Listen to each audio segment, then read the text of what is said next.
What is up, guys? Orbital-Pilot back here once again in the world of Warthunder. This time taking the sky in the P-80. This is the very first American jet you can get in the P-51 lineup, or the fighter lineup, if that's what you want to call it.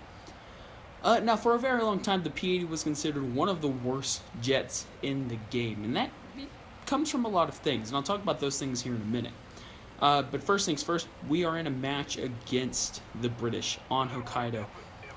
One of the most annoying maps in War Thunder for sure. But if you play the P-80 slow and you play it with some patience, it is it's a plane that is not easily beaten. However, if you do something stupid, it's very likely you will die. So let's get into the gameplay here in a second, but first things first, I'm going to tell you why everyone used to hate the P-80, and some still do. The P-80 was the first jet that you could get, as we know. Performance was not very good. Guns, 6 M250 cals, not fast enough for jet combat. It made it really hard to kill things, and it made people just extremely annoyed. Therefore, because of the lack of performance and guns and acceleration and turning capabilities, the plane was brushed off as a terrible plane. And there have been countless videos showing why that is completely inaccurate. As we can see here, I max out at about 540 miles an hour. It's not as fast as the F-84. It won't hit that 600 mile an hour mark. It doesn't turn nearly as well as the Horton or the Meteor, so you can't beat them there. The Horton is actually just about as fast as you, so a lot of these planes you really just have to be patient and strike when the moment is correct. Now, as we can see here, I am taking it straight back up into the vertical. I'm not risking anything. I'm not going to go dogfight. I'm playing this match really slow and really safe. That's for a couple of things. First things first, like I said, the turning capabilities on this plane are absolutely terrible. It doesn't turn bad, don't get me wrong, but it's no Spitfire for sure, and it's no Meteor. It's not a Horn by any means. And we're facing props, so it's weird because when a jet faces a prop, especially like a P-80 facing something like a Mark 24 Spitfire, in a weird way, I kind of give the benefit to the Spitfire, specifically because they have better guns. Second of all, they're not slow planes. Some of them can catch you in a dive, at least for a little while. Of course, you will be able to straighten out and beat every single prop in the game. But do not mistake them for slow aircraft. Second of all, they can do stuff like this. I pulled into the vertical, and then I pulled straight. Now, I went straight for probably about 2 to 3 miles, and then turned back down on him. I was expecting that Spitfire to be stalled out. However, he was quite easily able to get guns back on target, and if I hadn't have been careful right there, there's a very large chance I would have died. Now, I don't know what's going on with the water. No idea. But yeah, so far, have 0 kills. I've fired about 400 shots. Like I said, these M250 cals aren't very good. I'll give the plane that. Its guns are lacking. They're not nearly as good as the M3s in my personal opinion, and it's really hard to hit a target at 550 miles an hour with M250 caliber machine guns. They're just not enough damage for the very split second that you have to shoot. So taking it back up into the vertical, I'm normally ranging anywhere from 2,000 to 2,500 meters at my apex point when I turn over. And I figured that gives me enough altitude to go back down and hit the 550 mile an hour mark if I need to. Now, you're going to see me do a couple stupid things here. And once you get comfortable with the plane, doing stupid things isn't really stupid. Now, going head-on with a Mark 22 Spitfire, probably not the best idea.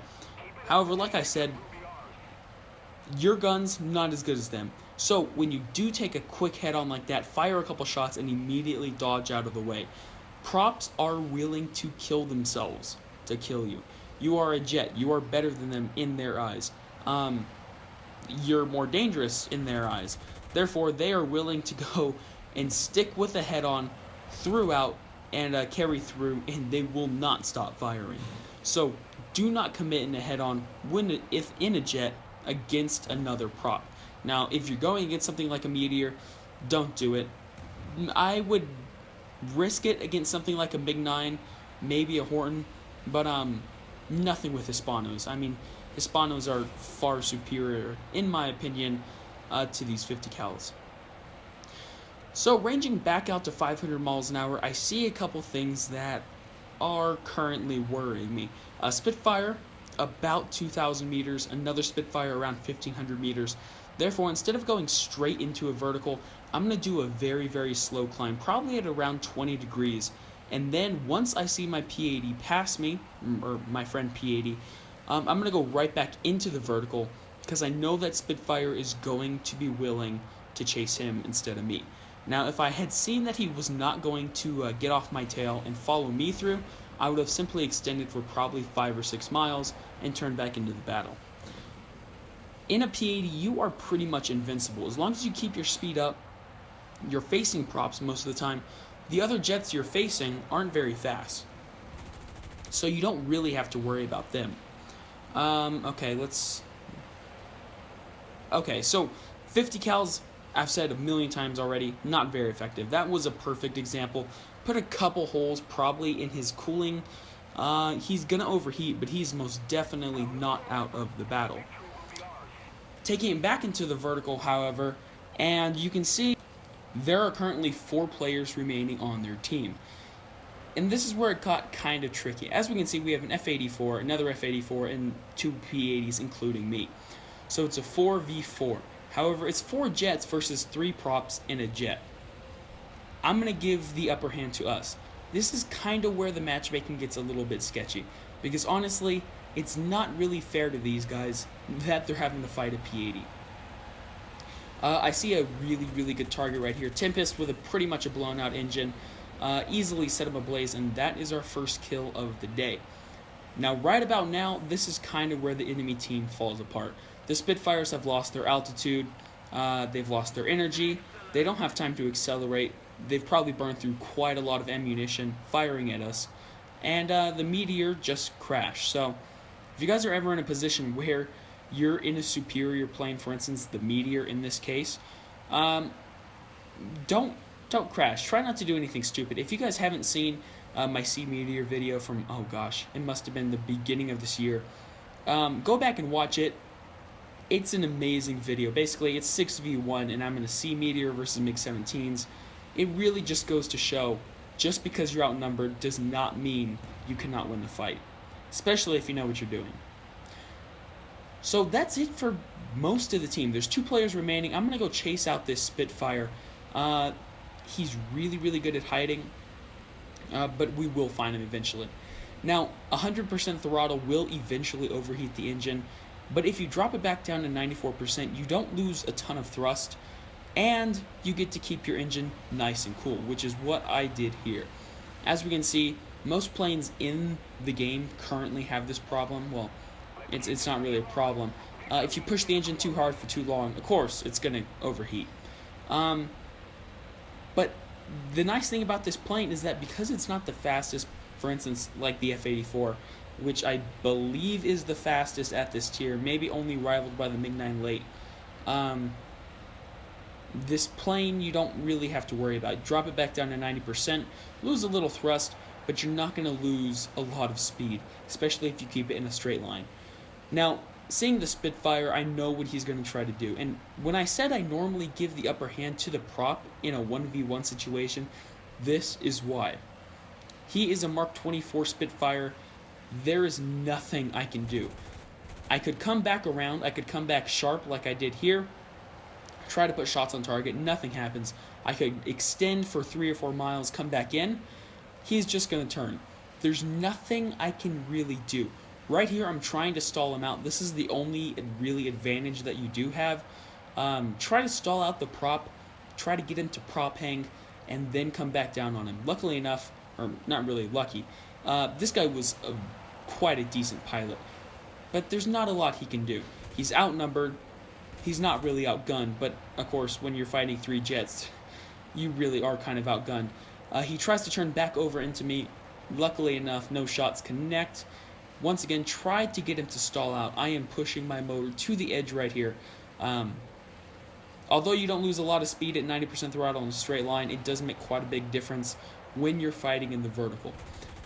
Put a couple shots in, and like I said, the M250 cows aren't very good in quick snapshots, so not a lot's going to happen. F-84 comes in, takes some really, really decent shots, and he does go down. So it's 1 kill and 1 assist. It's not an amazing match, but what I like to show in these types of games is that you don't have to be the best. You don't have to have the most amount of kills. This is my second time in this plane. Actually, this is my second match in Warthunder for a full week. So I was able to come in. Now, don't get me wrong, I have a lot of hours logged into Warthunder. Warthunder is a game, however, that you can get really rusty really quick in. And I was able to come in and get a decent amount of RP fairly easily. So if I was to give you guys a couple more tips, just what I've restated in the video, take this plane slow, fly it straight, fly it safe, don't do anything stupid, and really make sure to collect your time, know where your enemies are, and keep your speed up. If you do that, you'll be pretty much invincible. Not a lot of things will be able to touch you, and keep with your teammates. Those are the biggest hints I can give you guys for this plane. So yeah, that was Jet Noob, what is that, episode 4. If you guys like what you saw, hit that like and subscribe button. If you guys have any tips and tricks, let me know in the comments down below. Let me know what you think too. And I will see you guys next time.